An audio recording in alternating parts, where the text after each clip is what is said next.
not just so, good neighborhood, but I remember even, and it sounds wrong, but I remember walking to school, and prostitutes used to make sure I didn't have coal in my eyes, and they put $1 or $2 in my pocket, make sure I had lunch money and stuff like that. These are street walking women, but it still was. We were still working together. And I know it sounds strange, but I mean that's how the community was, back then. Now that I think about it as an adult, they probably got beat down for being $2 short, but they still looked out. Eric, you come from a vastly different area. Tell us about your experience. I come from the country, East Texas. So it's similar to Ace in this aspect of if you got in trouble, your teacher told your parent. If your parent didn't know before you got home, your aunt knew or your neighbors knew. So people was in your business back in the day, but you had talks to a lot of different people. Sometimes more consequences than that, right? So it's very similar in that aspect of it. But I think more importantly for me, it's the fact that the communication piece I was speaking about earlier, I think it's the most important part. People communicate. We have similar values and morals. And so it's easier to have this conversation with people because we're more similar. Now everybody's so vastly different, which is nothing wrong with being different, but I think morals and values maybe have shifted a little bit too much. But that's my take on it. Similar, but different. I think when we work together, the one thing that we kind of forget, we haven't mentioned yet anyways, is back then there was a common goal in the community. Is we're going to raise these kids, we're going to raise them successful, we're going to do it together. I want you to raise mine, I'll raise yours, so forth and so on, collectively. But the end result was the goal that we all had. We're going to try to make our community great. And I think that's one thing we lost in the community. We're going to talk a whole lot more about that a little bit later on, because there is no community in that aspect anymore. We all moved to different places, so we're not communing as the community says. But I think the common goal was we all had a common goal, whatever success that may be. So Dietrich, who's our guest tonight, Dietrich, you probably see things completely different. I'd love to get your take on what working together meant for you as a kid, and maybe even in past days, and what that looks like in the future. For me, I think that in the past it looked like passion. And that was something that I feel like I enjoyed a lot that's maybe missing a little bit now. I was in a situation where all of the African American people in my community kind of were still trying their best to raise each other and help one another. And I think it's because I come from the country as well, but it just looked so passionate. I think as a people in general, we are the most passionate people there are. And, in some cases that can be a really bad thing, but in a lot of cases, that's a really good thing. So I just had so many situations where I was in church, that passion that we were willing to pour into each other really made you feel like you were a part of something. Or even in school, the passion that these teachers were willing to give us, it made you want to work harder. And you understood that person had that relationship with your mom or your dad. And so that made you want to give. As far as the future goes, I think that we have to find a way to turn things around, because I think that even on a bigger spectrum than just Black people, as people, we are losing passion. Something that I've said a lot lately is, with technology and how much technology is taking over, it makes us look at each other as less human. And when we look at each other as less human, we're more willing to hurt each other and we're less willing to help each other. I mean, if you think of it from a perspective of we eat cows every day, we eat deer every day, we eat chickens every day, and we don't really have a problem inflicting violence on those animals because we don't look at them as human. And we're getting to the point where we look at each other that same type of way, these big separations and groups of people, and we don't look at each other as human as much. So we're not willing to give that passion or anything. So you said something earlier that I really like. This is before the show. Man, this is a sharp young brother. Ladies and gentlemen, please bring your comments in tonight. This is Dietrich Alexander, our guest. He's 24, right? Yes, sir. 24 young man, year-old young man. And, he has a lot of insight. But you said something earlier before the show. All right, so we were talking about the show topics. Of course, Black Wall Street, when we work together, household, church, community, schools, all those things. But we were talking about is culture and environment the same thing? What's the difference, y'all? What's the difference between culture and the environment? And you made a great point earlier, Dietrich. You were saying that everything has environment. There's an environment at the gym. There's an environment everywhere. But please Right. explain, what's the difference between the two? So to me, the culture and the environment run hand in hand because the culture creates the environment. If we were thinking about it on a simplistic level, you could say the gym that I go to every day, right? It's the best gym that I've ever been to because the culture of that environment. When people go in there, they go in there to work hard. And because of that, it influences the environment. It makes you want to go in and it makes you want to work hard because you don't want to be the person that's lagging behind. And so the culture of that gym influences that environment. On the opposite end, you could have a job, and saying that job, nobody really works hard, nobody has dedication towards a common goal. The environment is going to be toxic because of the culture of the environment. So I think that, culture is all around us in small and in big spectrums. On a small level of culture, you have culture inside of your home, you have culture at your job, at your school, within your church. And then we have these broad aspects of culture, as in like Black culture, white culture, Hispanic culture. And so I think that culture and environment, they're almost the exact same thing. Oh, I love it. Anybody else want to That's a say great, something, or y'all want to let this young man show both of y'all up?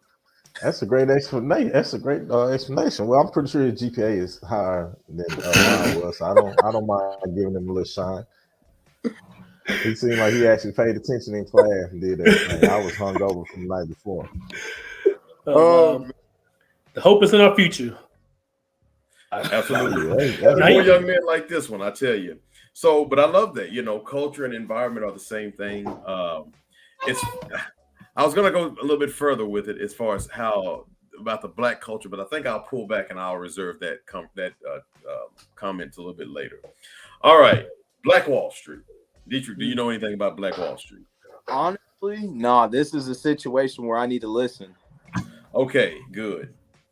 So, well, I say good. That really didn't go there. But I think that's a good point. I think some people would still talk and like they know what that was. So I think it's important that people even pay attention to that point. Like I can talk about stuff I know about, but if I don't, sit back and I listen. learned. I Yeah. learned. So Black Wall Street happened all over the United States. When people think of Black Wall Street, the first thing they think of is the Tulsa race riot, which happened in Tulsa, Oklahoma. But that's not Black Wall Street. That's what happened to Black Wall Street. Black Wall Street was in all over Texas, all over Oklahoma, all over California, you name it. It was everywhere, right? But there's no more Black Wall Street. What was Black Wall Street? It was a community of Black people who had their own banks, their own hospitals, their own schools, you name it. It was just like Airplanes, post everything, whatever office. you see today was in that community, and so they sustained by themselves. Just like you see Chinatown when you go to these big cities, you had Black Wall Street, which was a Black community.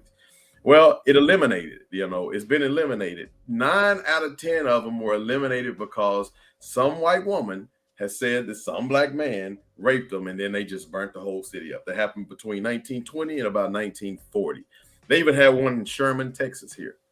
Now, I just wanted to give you a brief history of Black Wall Street. It sustained itself. Whenever you start looking at the numbers, the money, you start thinking, okay, so white people keep their money in their community this amount of days, and Asian people and Mexicans and so forth and so on. Black people, they say, keep the money for 30 minutes or less. Some people even say 30 seconds. Okay, I don't believe 30 seconds. Nevertheless, we had this conversation the other day, Eric. We were talking about if Black Wall Street was around today. My comment is the power that the Black community would have. Sam Walton started Walmart in 1957. Walmart's all over the country now. It's all over America. I don't know about the world, but it's all over the country. It's the richest family in America. I believe if Black Wall Street was still happening today, there would be much more wealth in the Black community. You would have a Walmart. You would have shoe companies and airplane companies and car companies and all these things. But anyway, that's Black Wall Street. But what would it look like today if we still had Black Wall Street? Y'all just go. I think today, I think it would be a beautiful thing for the simple fact is it's so many other avenues that's bringing money into the situation. So it wouldn't be people starting from the bottom and building some. It would be people who got it pouring in and building on top of that. I think it would be massive. We definitely have the highest spending power. Anytime they do a report, we do the most wasteful spending, but our spending power is impeccable. That's the word for the day. Our spending power is impeccable. So if we were to come together now with those things and put the money into the community and put the money into us rather than making Italian designers rich and things like that, man, it'd be crazy. No doubt. 100% agree. I to build on that point, I just think that it would be a more sustainable life for African American people in general. That comment that you said about, in the African American community, our money stays in our community for about 30 minutes. I think a big part of that is because we have way more people in our color and our culture that are living in poverty. So, we have more people that are living paycheck to paycheck. And when you're living paycheck to paycheck, the money doesn't stay in your community because it has to go to bills, it has to go to food, it has to go to those immediate needs. So there's no time for it to stay in your community and build. So I think that if we had that opportunity to have this Black Wall Street where things were built for us, by us, I think life would be more sustainable because you would have less people living paycheck to paycheck. Well, speaking on that too, though, we also have to remember because now that's a perfect point that you made, but then we can't discount the fact that, and we do have some how can I say it lightly, some damn fools. So some of those people, the same bills that you're talking about, they do exist, but they'll take that money meant for that and go buy the latest tennis shoes or go buy rims or you see it all the time. You got people, when I go back to my neighborhood and stuff like that, you'll see somebody walking out of a house that look like if the wind blow, the whole thing just gonna collapse. But they got on they got on a $300 belt buckle. But I think that's back to us not having our own wealth. As African American people, there's a lot of us that don't understand the difference between wealth and rich, and the difference between looking wealthy and being wealthy. So in our culture, we want to prove to other people and we want to prove to ourselves so bad that we are enough. So instead of doing those things that we probably would have learned to do with the Black Wall Street, like going to invest and making sure you're putting money in your kids' bank account so that they can go to college or learn a trade, something of that nature, instead we would rather buy shoes because we want to prove that we're enough. And I think that goes back to that big, broad culture of America. We've always had to feel like we're not enough, and we've always had to feel like we have to prove that we're enough. And so we do that and don't even realize that while we're buying these shoes and these purses and these bags to try and look the part and try and show that we matter too, other races and cultures are laughing at us because they're like, you guys don't know what to do with your money. I think it's a great point because there's two different pieces that we can see to this point. One being, if Black Wall Street would have never gone away, that's one. And if Black Wall Street comes back, we see two different kind of cultures, two different kind of situations. Had it never gone away, the education would have been there. Had it never gone away, the pride would have stayed there. Had it never gone away, we would see wealth in a way that we don't understand wealth today. Well, like you said, wealth and riches are completely different. But if you bring it back, now we get the result of 100 years of not having that ideal. Because see, time and experience is the greatest teacher sometimes. So for 100 years, if we were learning this stuff, we've been taught. If we come back now, there's not been a teaching for 100 years. So all of a sudden, what happens now? We need to relearn it. And unfortunately, the world has changed vastly since 100 years ago. So now that social media and all these things are there, once we get a dime, we got to show you got a dime. Let's go to the comments real quick. I'm not sure who this is. Eric, tell us. Just my opinion, but the more you divide every component of day-to-day survival by race, the more other races will not collaborate for the best interest of everyone and the country. I don't know who that is, but that individual is intelligent. Kirby Morgan. My man Kirby. What's happening, Kirby? We got to talk soon. All right, it's Kirby, he said. Let's go back to the next comment. I like this young brother. Who is that? Kirby also? Mr. Tony. So something I think is, I'm a firm believer, like if you can't fix a problem until you understand all the underlying issues, right? And so I think something I never thought about was something Deidre brought up about the whole poverty piece of it. So if we don't address that part, in addition to educating people how to spend money, we still could be kind of in the same boat. We'll be a little bit farther ahead if we do one, not the other. But if we get all the issues that's handled that we hamper with, and then fix them all, and at least attempt to, we can be a little more ahead than we are now. But we do got to identify what the issues are, and then go forward and find a solution to them. So I never thought about that, Dietrich. Honestly, I just thought about the spending power. Right. I mean, I think that you have to always address the fact of, going back to culture. What is the culture of the people? And I'm just about to say that the culture of us is we are used to living in poverty, and we are used to spending our money on shoes and bags and clothes, all these things that are not important. And I mean, I don't know if you guys have ever tried to change a habit before, like your own habit within your own life. It's extremely difficult. It's extremely difficult, you in your own mind, to control some habit that you've built up over time. So if you take that and you apply it to a mass group of people, African Americans make up 13% of the population in the United States. So with that, getting that large of amount of people to change how they've thought and acted for such a long time, it's a feat, but it's definitely possible. But it is going to be difficult. Yeah, right now the culture is unmuting yourself. Oh, I'm glad you said that. See, it can be loud in my house sometimes. So that's a great point. Here's the first opportunity for us to really kind of debate something. I guess Kirby got up. I guess he got up and turned the light on. did he crawl? That was good. That was good. Hey, look there. It was darkness on darkness. I couldn't see you there. That's them plyometrics he doing in the gym. What? All right. So I wanted to. You said it could be done. Let's take your household, for example, just in general, a household.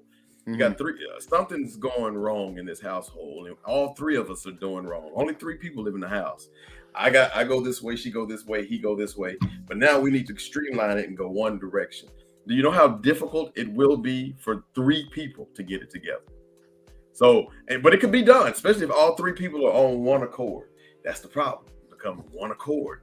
To get 13% of the country to become one accord. Especially over 100 years of, and I'm not even going back to slavery. We're just going back to the beginning of Black Wall Street, 1910, whatever, 20. 100 years of us going in 100 different ways. Is it really possible for us to even go three different directions? Right. That's the question I want to ask. Hey, look, let's go to the comments real quick, and be sure to check us out on YouTube. I think we got our YouTube page up. You can also go there and comment. Kirby, we appreciate the comments. I believe this is you again. It says, we also have to have DAs that hold criminals accountable. If that doesn't change the bad aspects and culture of every race, won't improve. No one is above the law. Fully agree with you on that. Enjoy this, everyone. All right. Also, it says, but I also haven't walked a single day in the shoes of a black man, so these are just an outsider's opinion. No, I think they're great opinions. Great comments. Great opinion. Those are great opinions. One thing, Kirby, with your comments, one thing I always tell people is when it comes to race and stuff like that, just hopping off the subject a little bit and things like that. The problem with racism and race, it isn't people like you who will come and have a conversation and things like that. The problem with race is people who don't believe racism, people who don't believe in it, and it couldn't be, and or people who won't speak up. Racist people aren't even a problem because they always been here and they're gonna be here. We used to just ostracize them. It's no problem with racist people, but like Martin Luther King said, I forgot the exact quote, but he spoke of something about we'll notice those, we can identify our enemies by their silence, along those lines.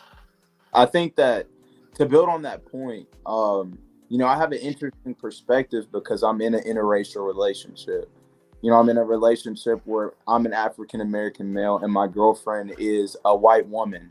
Okay. And we had very different upbringings, and we've been able to make it work. And something that I see within us that makes things possible that doesn't really happen in the community a lot as a whole is the willingness to talk. You have to understand that you live in your own perspective.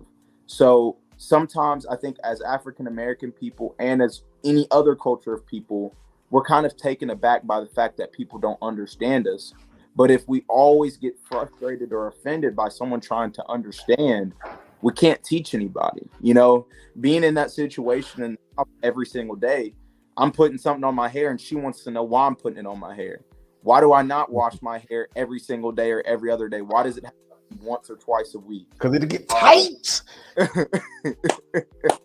But the thing about it is it's been so beautiful to watch her get to understand my culture and me get to understand hers and go out into the world and not have these huge stereotypes about people, which I still think stereotypes go back to us not looking at each other as human. You know, it allows us to not think. If I put you in a box of you're black, so you're this, or you're white, so you're this, I really don't have to think that much because thinking can be uncomfortable. So I really think that if we could spend some time talking to each other, that would help a lot. Just having conversations about the differences between us, because you can't meet in the middle until you understand the two opposite ends. Oh man, you make the future feel real bright, Dietrich. Oh, yeah. I really appreciate that comment. Hey, look, coming up in just a little bit, y'all, we're gonna talk about the subject of the day, which I know we've been talking about 30 minutes yet, but we hadn't quite hit it yet. When we work together is what we're talking about. Who has the bigger role? Is it the church, the school, the household, or is it the community? I mean, I guess the community kind of involves all those things. We're going to talk about that a little bit more. Let's go to the comments real quick. My wife is from El Salvador, and their food is barely edible. That must be Kirby. I didn't know that. Is it because of heat or taste? What is it? I'll tell you one thing. I've always said Mexicans always use the word barely. Not that Kirby's Mexican, but they always use the word barely in the wrong place. Like, how long you been living in America? Oh, I've barely been living here 12 years. I don't know why I had to use the accent. I apologize for that. Yeah, this is our last show, folks. We'll be canceled by next week. Don't worry about it. We work together. We love y'all, rebranders.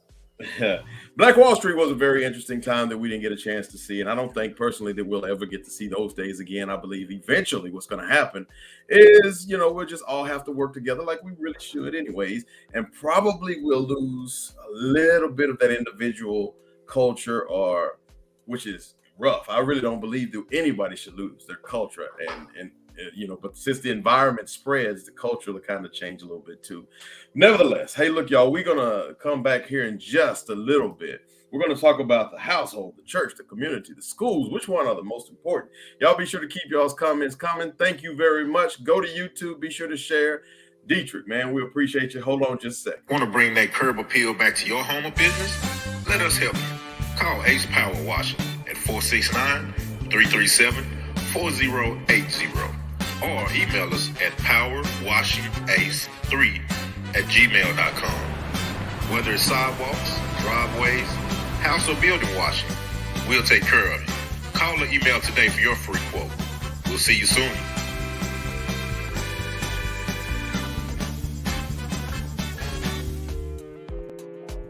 What's that number again? I better call them. Trying to put a little money in somebody's for the pocket. summertime. All right. When we work together. Okay, so what do y'all think is most important? I'm just gonna throw out all four. Well, I'm gonna just throw out three. We wrote community up there, but I think I'm gonna eliminate that. What's most important for our community? Is it the church, the school, or is it the household? Now, of course, most of us are gonna say the household. We spend more time there, perhaps. Most influence, maybe. I don't know. I'm just saying random stuff. I'm gonna let y'all throw it out. Church, the school, or the household? Which one has the most influence on our community? The household has the most influence. Wow. And I say that because it's what you spend the most time, and then the people that you would trust the most or learn from the most, whether you're trying to learn or subconsciously learning, will be in the household. Whether good or bad, whether it's negative or positive. You got the alcoholic dad, then you got the 13-year-old kid who sneaks a little beer every now and then. It went right negative, didn't it? Yeah, I'm saying ain't got no positive, nothing in his. But then you have the positive. You have that praying mother, that praying father, stuff like that. Then you have that child going through something. Say, you know what? Let me take it to God, because I see my mom, my dad do that all the time. So I think that's why I say the household, because you're learning and picking up stuff regardless. because you're there so much. You know, dad kind of watching those channels, and he click when he see you walking around, stuff like that. Now you want to watch those channels, but you know, you get what I'm saying. Oh wow! I'll be quick. Try to be concise as possible. What has the most impact is the school right now. Or what should have the most I guess is the house and the church. I think it should be an equal role there. But the church really don't have impact unless your house is going to church. So I think it's the house. And again, I think it has the potential to have the biggest impact because again, you can't change the world until you change you. And after you change you can change somebody in your household, and then they can reach out. We say on this show that Anthony came up with, reach one. You can't do that in a school setting without knowing yourself what to address. So the household has the biggest impact, possible the potential impact anyway. But the school has the most impact right now. I work with kids, and trust me, I see it every day. That school has a lot of impact. I agree, and you know, I was gonna say, you know, I have a biased opinion. Of course, I didn't actually grow up in church. So the thing about it is me knowing that I have a biased opinion of what I think is the most important. And with that being said, I would have to say school. The reason that I would have to say school is I think that the environment in which you learn in is where you're going to flourish the most. And so, you know, going into an environment where you feel like it's okay to learn, it's okay to be smart, it's okay to push and challenge yourself, is going to be a substantial part of who you are and what you become. I also think that another reason that school is so important is because our peers raise us more than anyone, in my opinion. You know, like your parents. It's correct. The school and the church, they raise you some, but the school is where you get to see the same people that are the same age as you. And most of us are followers. Most of us are not leaders if we're being realistic about the world. So what you see in your community, in your school, is what you're going to do. So if you go to a school and the foundation of that school is learning and excellence and trying to be the best that you can be, you don't want to be the odd man out. You don't want to be the one dummy. So you're going to try your hardest to fit into that almost like small culture society. Well, but on the opposite end, if you go into a school and the kids are in there spitting spitballs on the roof and things like that, how seriously are you going to take it? I don't know, but I'm joining in. You just it's just high school. I think it's an interesting question because the church kind of was like a 2-in-1. It was like the school and you know, the church, you know, when we grew up, the household kind of mirrored the church a little bit if you did it right, especially if you're sending your kids off to church, and you would have some kind of mirror to that. We're losing that, and it's unfortunate that maybe the school, the one place where the world kind of congregates, is probably the absolute worst place for us to get all of our influence from, right? But we're there probably more than we are at home, because when we're home, you can't count 8 hours of sleep sometimes. Right. So I think that, you know, the school has a huge influence, and with social media, once again, and all the things that people are starting to put out and become, you know, social media famous, and all the issues of the world comes together on TikTok and all that. And it also meets there at school. I think that's where we kind of lose ourselves, you know, at the school, which is unfortunate because we have to send our kids to school, right? But that's where it's the importance of household comes in.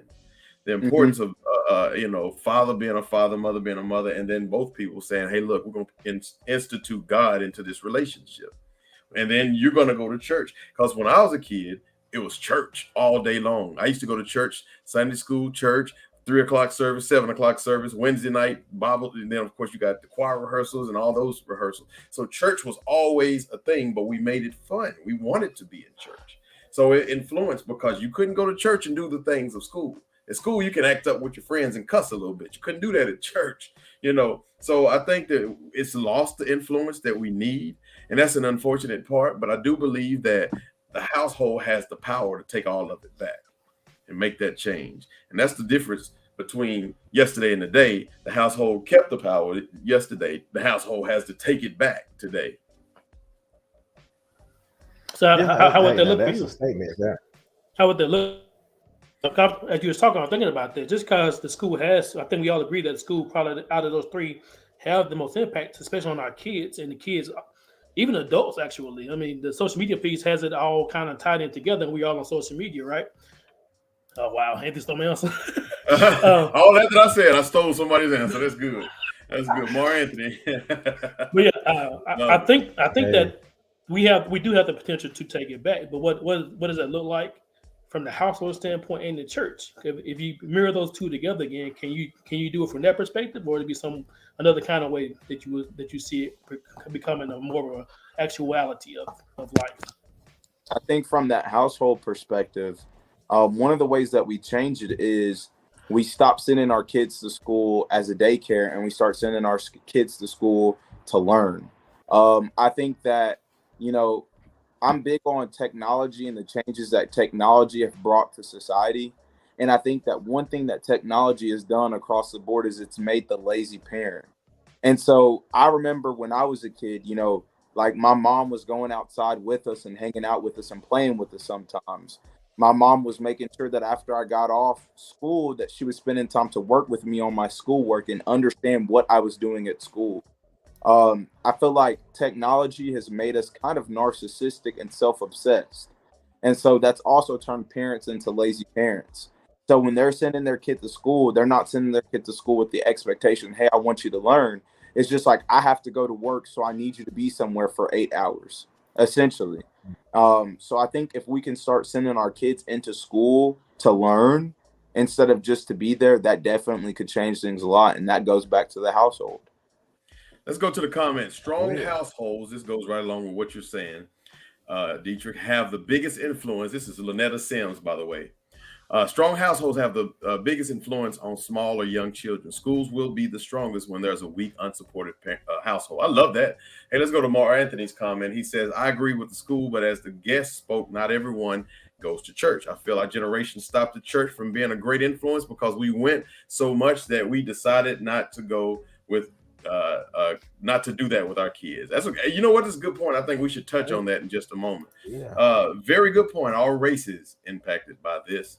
I believe that's Kirby, and it goes back to culture and environment. Did you see Kirby's? Did you see Kirby's comment? The government is in the way of us taking it back. That's the comment I like.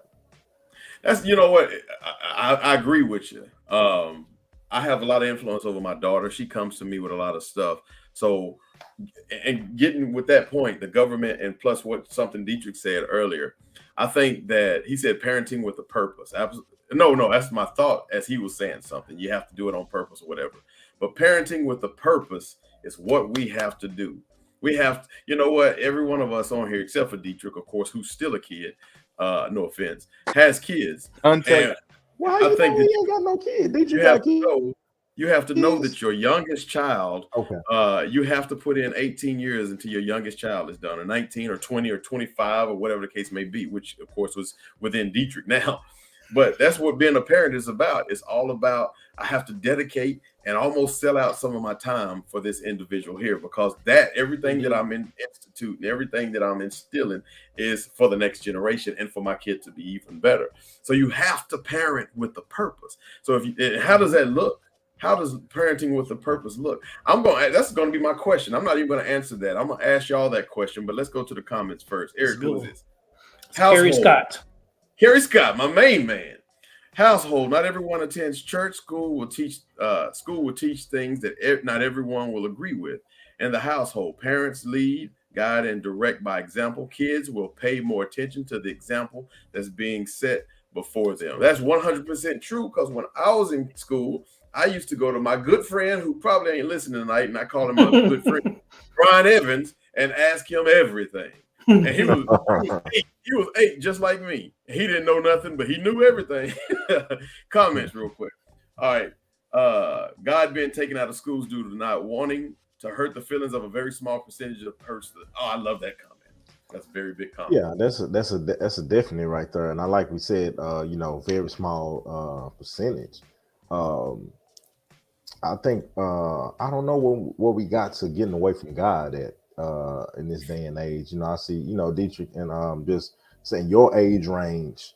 I see so many people who just flat out don't believe in God. It's a different. You may go to church, may not go to church, but the belief should still be there. At some point. But I see so many people who just flat out just don't believe in God. And I don't know how we got there as a society. And even people in like people in my generation who, you know, like now you make me feel old. I got a 22-year-old daughter, but No. people in my generation, which you know, E and Gus and y'all see, we seeing people our age losing their faith in God. You know, people who used to go to church and stuff like that, now they don't, you know, do anything. And I think that's a big thing that's hurting us as far as in the school, in the community, and in the household. Well, I think that we have to be careful. And the reason that I say that is this. You know, that comment said a small population, a small group of the population. And in a lot of ways, that's 100% true. You know, the amount of America that's Christian versus not is about actually the same amount of people that are alcoholics versus not alcoholics. America is about 68% Christian. So you're talking about, you know, somewhere in the rough 20s of non-denominational, not Christian, different religions, etc. Now, when we say that, I say that to say, okay, African Americans only make up 13% of the population. So there's more of the population that's non-Christian in America than even people that are African American. So we have to be careful because we're only 13% and we don't like the areas in society where we don't feel included or we don't feel like we matter. So we have to think about it from that perspective too. Do I still think that religion could have a place in schools? I definitely do. I think the world has just changed so much to such a bipolar state. And when I say that, I mean, you know, bipolar essentially means that you have two opposite, very opposite moods, and you're going up and down between those moods. And it's the same thing in the state of our country. You pretty much have conservative and liberal. And right now, those two are so radically different and pushing against each other so much, we can't come in unison to agree on anything. We can't come in unison to work together and see each other's perspectives because we are so focused on being so bipolar. And I mean, that also goes back into news stations and things like that. If you've got one person that watches Fox News and another person watches CNN, you're showing two opposite perspectives. And those companies are doing that on purpose because division creates drama and we feed right into it. So as long as we have division within the country, we're never going to be able to agree on anything or find a common ground because we almost all have the common ground if we all have faith or belief in something. Yeah, that's righteous right there. I had friends of very faith, none of which felt called out for any portions of the Pledge of Allegiance. Okay.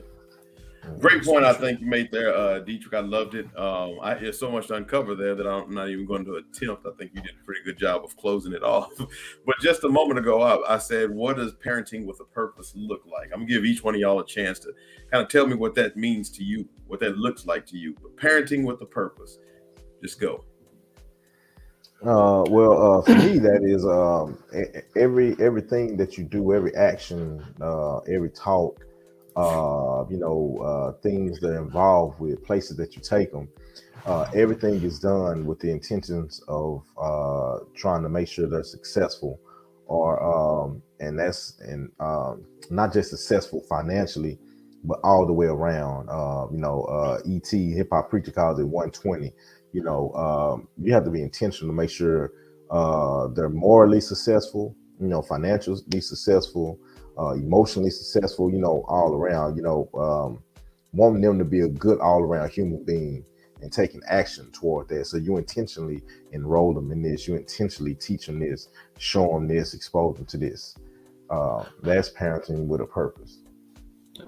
And I'm different from, not necessarily different with what you're saying, but I have two young kids, Anthony and Ace have older kids, middle school through college. Anthony has a college kid. My kids are first grade and pre-K. So I start parenting a little bit older. So I think my perspective may be a little different, but maybe similar. I don't know. But I think parenting with a purpose, at least for me, is I think priorities, morals, and values. You set morals and values for your family, for your kids to follow. Because even if they go out of line, they have that to kind of fall back on, the morals and the values. If it doesn't follow in that pathway, guess what? Daddy gonna get on me. We gonna get back on his morals and his values. And back to the priority piece is, I think something you just said earlier really spoke to me, that the social media, electronics, all that stuff has kind of taken over. Right now, the priority is that's gonna make a living, that's gonna make money, so our kids have everything that we didn't have, right? So priority to me is, we gotta go make money to make a living, but do we have to go buy a Tesla? Do we have to go buy a certain kind of car? Do we have to make sure the kids have a certain kind of shoes? Kind of go back towards the culture piece, but we have to prioritize what's more important. Is it important for our kids to look good, or do we want to make sure our kids are mentally well and spiritually well, as opposed to how they look on the outside? You know what? We had this conversation. Let me go to the comments real quick, and then I'll say my comment. Kirby says, be accountable for doing all you can to ensure the best possible outcome for your kids and those around you that you have the ability to impact. I love it. All right. So I don't know if y'all know this, but the weigh-ins dad just passed away this past weekend. Eric, you and I had this conversation. Didn't know that. And Marlon Wayans made the comment. He said he asked his daddy when he was a kid. He said, "Daddy, when you were a kid and you were gonna grow up, what did you want to be?" And his daddy said, "I wanted to be a man, son." And he said, "A man?" He said, "You're already a male. You're gonna be a man anyway." He said, "No." He said, "I want to be a real man." He said, "Well, what does that mean? What does that look like?" He said, "I wanted to, raise a family and make the best decisions for my family and have a wife and protect my family and do this for my family and do the right thing and show these people this and show these people that and do all these great things." And so I think that he had a purpose, right? So when we say parenting with a purpose, and then of course that spoke volumes to Marlon, of course, but when we say parenting with a purpose, that means there's an end game. Jesus died. He came to earth for a purpose. You know what I mean? Everything has a purpose. I think parenting with a purpose has the same purpose that, Black Wall Street had. They were trying to have some individuality. They want to have to stand on their own legs, I guess. And so I think parenting with a purpose is the same thing. That's one of the reasons why it's so tough to have children out of wedlock. Mm-hmm. I did it. Okay. And because you're not expecting to have this child, you're not trying to have this child, and there's no purpose behind it because it's a oopsie or whatever the case may be. You have to create purpose once you do have this child. And I think that you have to look at some bigger picture, be it God or whatever. In my case, it's God, and say, this is the direction that I'm going to go. But there has to be a direction. That direction is purpose. And once you get to that place, now you, of course, can take your kid. The goal is to take your kid to the highest land that you can possibly do, to make the best amount of children or people on this earth that you possibly can. Go to the comment, and then we'll go to you, Dietrich. It says, look at Anthony trying to pull all this together. I'm working. I'm sorry. Hey, man, fellas. I don't know who's saying this. I think Kirby. Hey, let's go to Dietrich. Anthony. My man. For me, I think parenting with a purpose means unselfishness. I think it boils down to the fact that you have to understand, especially building on your point. You said, the having of a child out of wedlock, it's an oopsie. I didn't mean to. But what you also have to understand is that child didn't have a choice in being here. You made that decision. Whether you made the decision on purpose or not, every time that you have sex with a woman, you know the risk involved. So if you're willing to take that risk, you have to understand that you just created something and they didn't choose to be here. You chose for them to be here. So at that point, more than your child ever owes you anything, you owe them giving the best that you can because you created them. You made that decision. I think that we have a lot of times where people expect for their kids to kind of grow up and take care of them. And I know in my own life, I got lucky enough to just have a mom that was so dedicated to me and my sister and our success that I've never felt like I owed her anything, but it's made me want to give her anything that I can. And her being so dedicated to me, it's like it pushes me to succeed because I know that's what really makes her the most happy. Not if I buy her some flowers for Mother's Day, not if I buy her a purse for her birthday, but her seeing me succeed makes her happier than anything because I am her investment. So I think if we can look at our children as investments more, these things that we're putting our time and energy into because we made that decision, we could parent with a purpose. Man, I love it. I love it. Keep them coming. Keep them coming. Hey, look, when we come back, we're going to talk about how do we get there. I don't even know what that means. We just wrote that down as a question. But how do we get there? Black Wall Street is how we started off the conversation. When we work together and the household, the church, the community, which one is most important? But how do we get there is the question we're going to ask. See y'all in about 30 seconds. rebrandUS. It's motivating, inspiring. It's a conversation that needs to be had.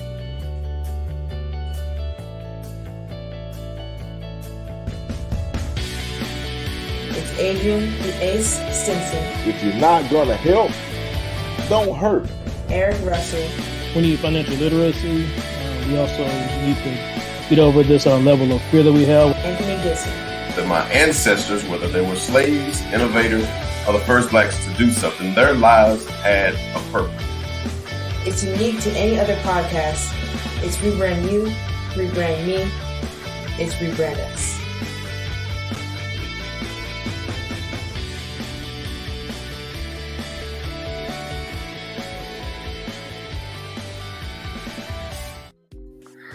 Man, that commercial give me every time. I think I made that commercial. It was 3 minutes and 24-second commercial. I had to cut it off earlier. I did something wrong there. All right. How do we get there? I think when we first started talking about this, we talked about what's the difference between culture and environment. We talked about all the things when we used to work together. And I guess when we worked together was the theme of the show. But how do we get there again? Because we always talk about the problem on this show, but we sometimes don't get to where we have a chance to talk about the solutions. But how do we get there? Now, Hey, we're solution based. That 13% that you were talking about is that's the key. If we can get 13% right, which that's tough enough, and I'm sure 50% is already right, and now we're on the right track. But how do we get there? Anybody, just jump on in. But before you do, let's go to the comments. I love it. Demisha Levette, thank you, YouTube. Thank you, YouTube. Somebody finally sent us a comment on YouTube. Oh, we got Children pictures and everything. Look at that. As parents, we are to help guide and teach them on the path that leads them to living out our purpose. I don't know Demisha. Do y'all know Demisha? Anybody? Yes, that is my sister. That is my friend. That is my wife's best friend. Oh, about to say and viewer. You ain't what is she now? Let me say, I'll be in above. But great comment. Thank you, Demisha. We love you. Keep the YouTubes coming. All right, how do we get there, y'all? I think that, it's cliche, but we have to start with the youth. It's very, very hard to change people that are set in their ways. I mean, the older that you get, the more you get used to living a certain way. So I think that we have to try our best to pour into our young people, because every single day we have starts of a new generation. And so that new generation is who gets to change the tide. And, as you can see, you guys have talked about my age and how young I am. And, my generation is extremely different from yours because my youth decided something different. I also think it does go back to the parenting, because I think that relationship with the youth and the older generation needs to be there. I've been lucky enough to have parents that I can have clear conversations and clear communication with. I've had all kinds of things happen in college, pregnancy scares and everything. And my mom can smell it out. I tell you what, I mean, I had a day where I was sitting on my car at 2:00 in the morning because I thought that I had gotten a girl pregnant. My mom just walked out. She said, "What'd you do, homeboy?" Let's back up. Let's back That's up a why little she bit. calls you that D. Hey, look here. So let's back up just a second. His head is too big or his hat is too small. Sorry about that. Go ahead. We don't want to skip over the fact that 2:00 in the morning. Well, let's back up. You're sitting on your car and you had this scare. Let's talk about the actions that led to this. Right. Why were you feeling like that? Because of the wedlock, because of the being a father when I hadn't made the decision to be a father. No. I'm talking about the acts that led to feel like that. Oh, what, man? No, don't answer. Don't. You got to answer that, DT. You ain't got. Yeah, he turned this into a pornographic rebrand Ace. That's what we do. Softly. And how do we get there, Eric? See, this is the question I have just in general, because who says we're not there now, but we hadn't brought it together? I don't know, because it's going to look different in Wall Street, Black Wall Street, with the aspect of additions of with additions of social media. We have avenues that we didn't have before that we can utilize a whole lot more than we did back in the day. So again, it comes back to pulling in the same direction. And to me, it doesn't mean we have to think alike. Well, we have to think similar enough so we can pull in the same direction, but we have to have the same thought. You know what I mean? So maybe Dietrich decided he wants to be able to carry this one segment of the march or whatever case may be, and I decide this other segment, but it's still going in the same direction. That's cool, but why? It's got to be both ends sometimes. People, like I think somebody said earlier, you got to be this or that, bipolar and stuff. It don't have to be this or that all the time. A lot of times it's both ends. It's a lot of gray in the world, so we have to be able to live in the gray. So I think that's what we got to get better at, is understanding those ends and understand there's compromise in the middle. So I think we get to that point, we can have a better conversation, and we have a better direction about what to do and how to do it. But I think we already doing a lot of this stuff that we want to be doing. We just don't identify it because it's not in the news. Right. Because we hear negative stuff in the news more often than. Oh, I didn't mean to cut you off. You paused for a second. I thought you were through. I think that the real question is, how do we get where? Of course, I think we all have a different idea of where to go. Going back to what I said earlier, I believe I said that we have to have an end game, a vision as to where we're going to go. And I don't think we all have the same idea of getting there, meaning success. Some people think it's college. Some people think it's staying out of jail. It's all different. But how do we get where? And then it may make a better determination as to how we get there. I think that's the question that we all have to ask. And I bet you there's 4 people on here from 4 different cities. It has 4 different directions that they want to go. And so is that a problem? I don't think that's a problem. I think that that's a conversation more than anything else, but not a problem. All right, Ace, what you got?